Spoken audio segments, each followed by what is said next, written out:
Today we want to have a little bit of a chat about the breath and about breathing and just how important this is to just about every facet of your dancing.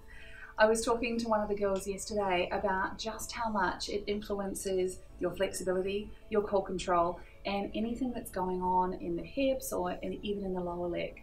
And I wanted to do a little bit of a video to explain just some of the reasons why this is so important. Now, the minute I raise breathing with a lot of dancers, they say, "Oh, I know I don't breathe well."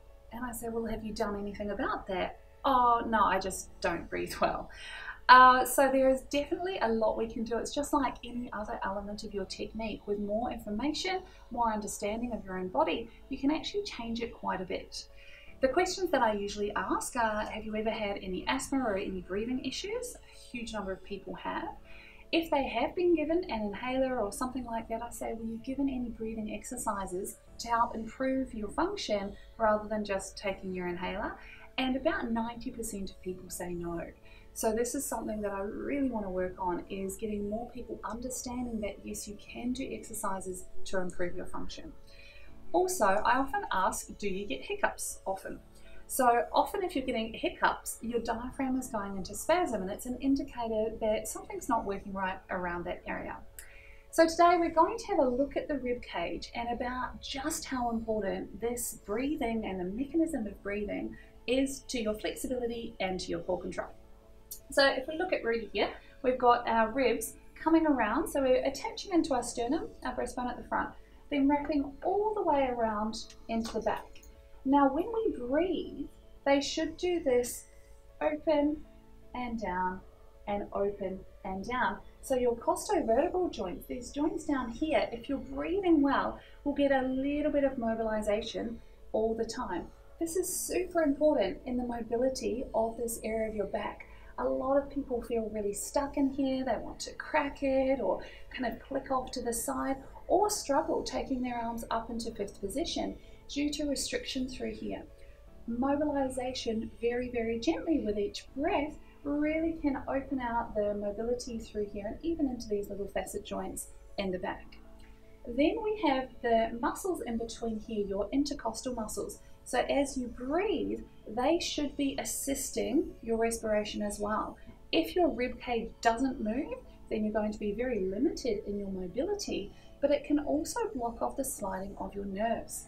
So if we look, all of these little yellow things popping out here, your nerves come out and sit in between your ribs. You've got your spinal cord down the bottom.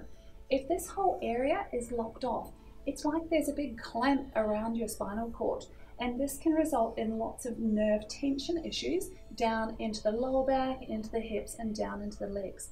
So especially if you feel a long line of pull when you're trying to stretch your hamstrings, the issue may be up in your rib cage, and it may just be because you're not breathing well.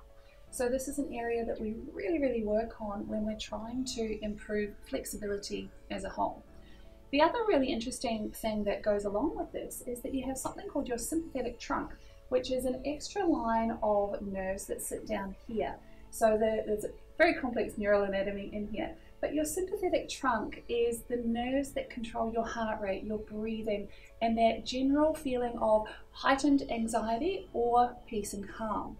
Your sympathetic nervous system is the one that is ramping up when you're trying to run away from a bear or something like that. So everything switches on, and that, if it's heightened or if it's mechanically not moving well, can influence the generalized muscle tension throughout your body. If we're thinking about our core, I'm going to flick around to the front. So when you're breathing, your diaphragm sits up into here. As it contracts down, the air is drawn down into your lungs. As it comes back up, you exhale. So the contraction down draws air in. As it releases back up into your chest, that's when the breath should naturally flow out. This is really, really important because as this contracts down, it displaces all your abdominal contents. There should be a little bit of pressure down on your pelvic floor, and then it comes back up and down and up and down and up. And this gentle relaxation and collection again of your pelvic floor is actually one of the main drivers of your core. It's not about gripping on and not using anything through here and blocking everything off. We want to have this beautiful dynamic core stability happening when we're breathing. What I find in a lot of dancers is that they hold their breath and then they try breathing up here and get very, very tight through the upper chest. We need to practice bringing our breath down to help fire our natural core, help mobilize our rib cage, and to just keep the body in a nice restoration state at least sometime during the day. So we do a 6-dimensional breathing exercise, which is feeling front and back of the rib cage and assessing how much breath happens here.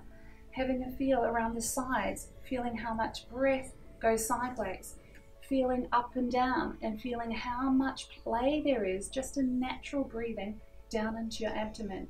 And then using a shh or a long breath out to really help collect the core and get this deep internal strength so that we can then use that in order to have a really fluid port de bras and really fluid dancing, but being stable from the center. So I encourage you to explore lots of different breathing techniques, have an understanding of how breathing actually works, how it works in your body, and how you can use it to help accelerate your dance training, because it's a very overlooked area that can be extremely powerful in making you the best dancer you can be.